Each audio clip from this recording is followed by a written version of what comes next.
चावल को दम आने के बाद चमचे की बजाय प्लेट से डिश में निकालें, उससे चावल कभी नहीं टूटेगा। पुदीना और धनिये को ज़्यादा अरसा तक ताज़ा रखने के लिए जिस बर्तन में उन्हें रखें, साथ में एक अंडा भी रख दें।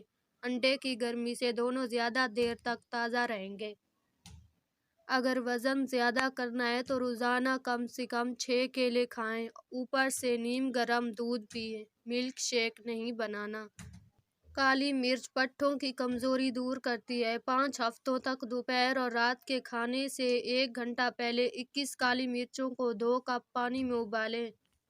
जब पानी 1 कप रह जाए तो छान कर फीका पी लें। उसके इस्तेमाल से आप अपने अंदर एक नई ताकत महसूस करेंगे। आज हम आपको नाखून पर तेल लगाने के बेहतरीन फ़ायदे बताएंगे। ये छोटा अमल जिससे आप 6 बड़ी बीमारियों से महफूज रह सकते हैं।